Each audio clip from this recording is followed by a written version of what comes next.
আসলে ঘটনা নতুন করে দেখানোর কোনো কিছুই নাই, কারণ সবাই আমরা জানি ঢাকা শহর পানিতে ডুবে একটা বাজে অবস্থা হয়ে গেছে। এই পাশটা একটু ফাঁকা আছে, তারপরও ড্রেন থেকে পানি উল্টা বের হইতেছে, ড্রেন দিয়ে পানি যাবে কি উল্টা বের হইতেছে। আর পেছনে আমি যে জায়গা থেকে আসছি ওটা অসম্ভব বাজে অবস্থা। একটু একটু রোদ রোদ উঁকি দিতেছে, কিন্তু ওয়েদারে দেখলাম যে আরও একদিন বৃষ্টি, মানে 100% হচ্ছে চান্স অফ রেন আরও একদিন। এখন বাকিটা আমি জানি না এরপরে কি অবস্থা হবে, কারণ এরপরে 90, 85, 56, 65 আর কি এরকম কিছু পার্সেন্টেজ দেখলাম। তবে এবারের মতো এরকম বৃষ্টি মনে হয় না আমি আমার লাইফে দেখছি। ঢাকা সিটিতে মানুষের বাইক ডুবে জাস্ট হ্যান্ডেলটা কোনো রকম দেখা যাইতেছে, এরকম অবস্থাও দেখলাম কিছু কিছু জায়গায়। এখন এই অবস্থায় কি ভিডিও করব বলেন? এই অবস্থায় আসলে হাজিরা দিতে আসছি আপনাদের কাছে যে আমি যে আছি বা আমার কন্ডিশন কি, এই অবস্থায় আছি। আমাদের উত্তরা বাসায় নিচতলাতে পানি উঠে গেছে, দোতলা এখনও পর্যন্ত ঠিকঠাক আছে, দোতলা তো ডুবে গেলে আসলে পুরো ঢাকায় ডুবে যাবে। আমাদের ওই বাসাটা নিচতলা, আপনারা যারা আগের ভিডিও দেখছেন তারা জানবেন, বেশ পুরনো বাসা, নিচু হয়ে গেছে, রাস্তাঘাট তো একের পর এক শুধু উঁচুই হইতে থাকে। এমনও হয় প্রতি সফরে 6 ফিট, 6 ইঞ্চি, 8 ইঞ্চি করে রাস্তা উঁচু হয়, 1-1.5 ফিটে উঁচু হয়ে গেছে আমাদের ওদিকে রাস্তা। তো এভাবে রাস্তা উঁচু হইতে হইতে আমরা যখন বাড়ি করি, বাড়ি থেকে 4 কি 5 ফিট উঁচু রাখছিলাম, সরি রাস্তা থেকে বাসা 4 থেকে 5 ফিট উঁচু রাখছিলাম, বাট এখন ওই বাড়িও মোটামুটি রাস্তা থেকে 4 ফিট নিচে নেমে গেছে।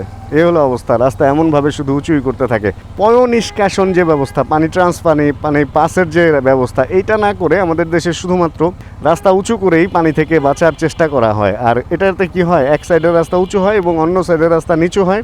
উঁচু এলাকার পানি নিচু এলাকায় যা জমে, আবার ওই এলাকার রাস্তা উঁচু করে আরও উঁচু করে, অ্যান্ড দেন ওইটার পানি আবার উঁচু রাস্তা যেটা ছিল ওইটার উপরে এসে পড়ে। এইভাবেই আসলে চলতেছে জীবন, এইভাবেই আসলে দুর্দশা বাড়তেছে। আমাদের যেটা করা দরকার ওইটা আমাদের করা হচ্ছে না, কিন্তু যেটা করা দরকার না ওইটা করা হচ্ছে। যদি আপনাদেরকে এই এলাকাটার অবস্থা দেখাই, দেখেন এদিকে রাস্তা দিয়ে ওই যে বাইক আসতেছে, মানে আমি এদিক দিয়ে যদি ঢুকি ওই পাশে যা যে বেরোতে পারবো কি না, নাকি পানি আটকে যাবো, এর কোনো গ্যারান্টি নাই। তো আমি এই রাস্তায় ঢুকবো না, মেন কথা যেটা, এই রাস্তায় ঢুকে আমি আর বিপদে পড়তে চাই না। সামনে দেখতেই দেখা যাইতেছে বাজে একটা অবস্থা সামনে চলতেছে, সাইকেল নিয়ে একজন যাইতেছে, আর ওইদিকে যারা দোকানপাট করে তাদের অবস্থাটা চিন্তা করেন। আজকে আমি দেখছি সকালে আমি যে রেস্টুরেন্টে খাই ওটার ফ্রন্ট সাইডে যে দোকানের পার্টটা, ওইখানে পানি উঠে গেছে, চালের দোকানের মধ্যে পানি উঠে গেছে। ভাই এইভাবে তো ক্ষতি হয়, তাই না? মানুষের অনেক অনেক অনেক ক্ষতি হয়। লোকজনও বের হইতেছে না, দেখছেন রাস্তাঘাট 60 ফিট রাস্তা এরকম ফাঁকা আমরা কি কখনো দেখি না, বাট আজকে দেখা যাচ্ছে, কারণ লোকজন বের হয়ে কই যাবে এই বৃষ্টির মধ্যে। অসম্ভব রকমের বৃষ্টি হয়েছে কালকে রাত থেকে শুরু করে, মানে অসম্ভব রকমের, নট অনলি কালকে রাত, তার আগের 2-1 দিনও এরকম অসম্ভব রকমের বৃষ্টিপাত হওয়াতেই এই অবস্থা। তবে হ্যাঁ, ভালো যে 60 ফিট রোডটা এখনও পর্যন্ত ঠিকঠাক আছে। এই রোড দেখলে এখনও বোঝাই যায় না যে আসলে বৃষ্টি হয়েছে কি হয় নাই। একদম ফুল ফ্রেশ টাইপের একটা ফিল দিয়ে এই রোডটা এখনও পর্যন্ত আছে। যাক, বেরোইছে, একটু জিমে যাব, এক্সারসাইজ করব। আর এই বৃষ্টি টিষ্টির মধ্যে একটু জিমে দেখা যায় লোকজন কম থাকে, তো শান্তিতে এক্সারসাইজ করা যায়। আর 2টা গাড়ি রেখে এখানে পুরো বাইকের পার্কিংটার অবস্থা খারাপ করে দিচ্ছে। এখন আমাদের পার্কিংয়ের অবস্থা কি কে জানে। দেখেন, আমি যদি ভিতরে দিয়ে আসতাম তাহলে অবস্থাটা আমার হয়তো এরকম। সামনের এই রোডটা এটা ফুল ফিল ডুবে, ভেতরে থেকে পানি উল্টা বের হইতেছে। আরে পার্কিংয়ে পানি ঢুকে নাই, তবে পার্কিংয়ের সামনের জায়গা পর্যন্ত পানি পুরাই ঢুকে গেছে। আরে সর্বনাশা অবস্থা, পার্কিংয়ে পানি ঢুকে নাই কে বলছে? হালকা পাতলা তো ঢুকছে, ভালোই ঢুকছে। আহারে কি একটা অবস্থা, কি একটা অবস্থা। জিম শেষ, বাজে হলো 4:28। একটা কথা বলি, কথাটা অনেক সময় আছে নিজের ভুল নিজে এমনি বোঝা যায় না, আরেকজন বললে হয়তো বুঝে। আমরা বাংলাদেশের মানুষজন হচ্ছে ফুটবল খেলার খুব প্রেমী, বিশেষ করে ব্রাজিল আর্জেন্টিনা, এই 2টা দলের সমর্থক অনেক বেশি। অ্যান্ড কালকে আমি এখন যখন ভিডিও করতেছি, লাস্ট নাইট হচ্ছে ইংল্যান্ড আর কার যেন নরওয়ে মেবি খেলা ছিল 2টা-3টার দিকে, অ্যান্ড সকাল 7টায় আর্জেন্টিনার খেলা ছিল কোনো একটা দেশের সাথে, মেবি মরক্কো। তো এই খেলাগুলো আমাদের দেশের মানুষজন আমরা সারা রাত জেগে দেখছি। তারপর কি হয়েছে, তারপরে হচ্ছে ঘুম 7টা, 8টা, 9টার পরে ঘুম, মানে সারাদিন আজকে ঘুম, রাস্তাঘাট ফাঁকা, কেউ নাই রাস্তাঘাটে। এন অবস্থাটা চিন্তা করেন।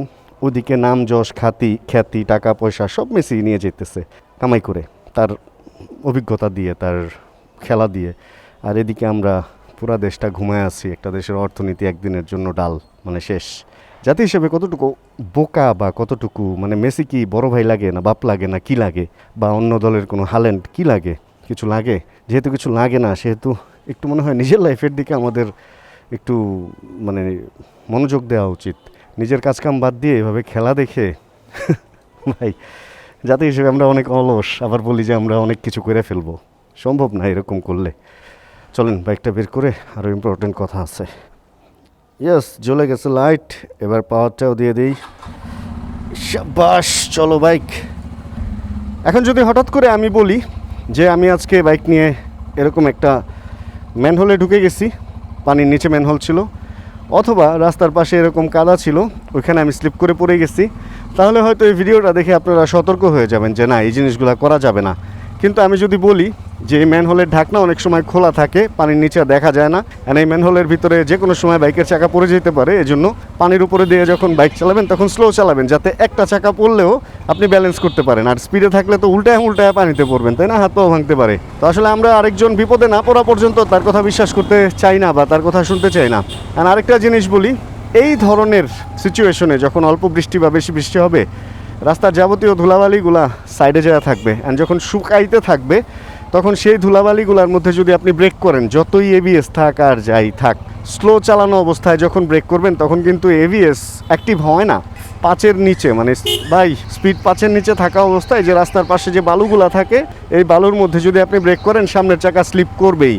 এই জিনিসগুলো মাথায় রাখেন। জ্যামের মধ্যে অনেক সময় আমরা ওই কর্নার দিয়ে বাম দিক দিয়ে বের হইতে যাই, ব্রেক করি, অ্যান্ড ফার্স্ট করে পিছলায় পড়ে যাই এবিএস থাকা সত্ত্বেও।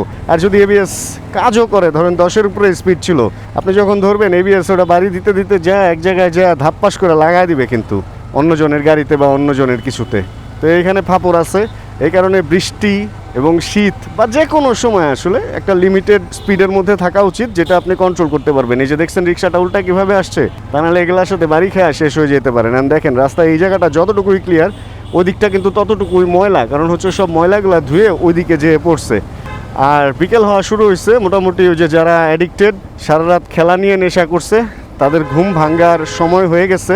এন আস্তে আস্তে তারা একে একে যে বের হইতেছে লোকজন, এন এরা সব ঝিমাইছে সারা রাত, মানে সারা রাত জেগে সারাদিন ঝিমায় এখন আজকে ঝিমায়া ঝিমায়া চলবে।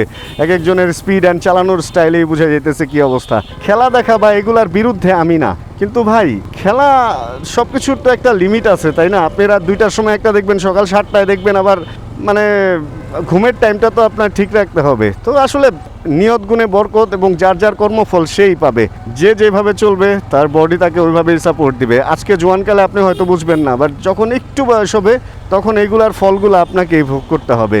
তো আসলে আমাদের গ্রামে একটা কথা আছে, শরীরের বায়ু ছাড়তে হয় আপনার শরীরের লিমিট অনুযায়ী। তো এমন জোরে বায়ু ছাড়েন না যে আপনার শরীরই ফেটে যায়, বা আমি ওই অঙ্গটার নাম বললাম না, তো ওটা আন্দাজি বায়ু ছাড়তে হয় আপনার যতটুকু লিমিটের মধ্যে আছে, তা না হলে আর কি ফেটে যাওয়ার চান্স অনেক বেশি থাকবে। আর এই পুলিশ বাবাজি এখানে এইভাবে দাঁড়ায় আছে কেন? সে কি আমাকে ধরবে? দাঁড়ানোর স্টাইল দেখে তো আমি ভয় পাইছি। আমার যেন কি কিনতে হবে? চিকেন কিনতে হবে। মেঘ বৃষ্টির মধ্যে চিকেন না, রাত আজকে চিকেন আসছে অবশ্য, বাট রাতে নিব। এখন আমার বাজার সদাই করতে ইচ্ছা হইতেছে না। আর এই রাস্তাটা দিয়ে ঢুকলাম না, জ্যাম জটলার কারণে, বৃষ্টি টিষ্টির কারণে পানি জমে এখানে জ্যাম হয়ে আছে। আমরা একটু সামনে দিয়ে ঢুকে যাব। আর আজকে ভিডিওতে আসলে তেমন কিছু নাই, তেমন কিছু থাকবে কিভাবে বলেন? সবাই ঝিমাইতেছে। অ্যান্ড আমি যদিও খেলা টেলা দেখি না, আমার জীবনটা একটু অন্যরকম, বাট বাসায় লোকজন অনেক সময় দেখে বা আশপাশের চিল্লাপাল্লাতে আমার ঘুমাইতে একটু ঝামেলা হয়ে গেছে। তো আজকে আমি নেশা না করেও মাতাল হয়ে গেছি ভাই, সত্যি কথা। আজকে আমার দিনটা একটু বাজেই যাইতেছে। অ্যান্ড এদিকে রাস্তার অবস্থাটা দেখেন। ও শিট ভাই, কি অবস্থা? হ্যাঁ, শেষ আজকে আমাদের জিমমেট। এই স্কুটারটা আমি দেখছি পার্কিংয়ে, বাট এটা উনার আমি জানতাম না। আচ্ছা, এই দেখেন রোডের অবস্থা যদি হয় এই, হায় স্রোত দেখছেন ভাই? এই রোড দিয়ে রওনা আপনি কিভাবে হবে? ও ভ্যানে করে এখন লোকজন পারাপার হচ্ছে, সামনেও একটা ভ্যান আছে। আচ্ছা, মানুষে আর বিপদে না ফেলি। খুব বাজে অবস্থা যাইতেছে মানুষের ভাই, খুব বাজে অবস্থা যাইতেছে। এখন আমার যেটা করতে হবে, এখান থেকে মান ইজ্জত নিয়ে ফিরে যেতে হবে। এই রোডের অবস্থা আরও খারাপ। কই আসলাম ভাই? এটা কোন এলাকা ভাই? একটু ঘুরাইতে দেন একটু। আমি দেখা যাবো পুরা রাস্তায় সিএনজি সব স্টার্ট বন্ধ হয়ে গেছে, ঠেলা আনতেছে। পুরা অবস্থা খারাপ ভাই। বৃষ্টি হয়ে এইবার আজকে তো একটু মেঘলা কম দেখা যাইতেছে, হয়তো ঠিক হয়ে যাবে। বাট যদি এরকম আর দু একদিন হয়, শেষ দেশের অর্থনীতি। ওই সারা রাত মেসির খেলাই দেখবেন ভাই। দেশের অর্থনীতি নিয়ে আর চিন্তা ভাবনা করতে হবে না কারো।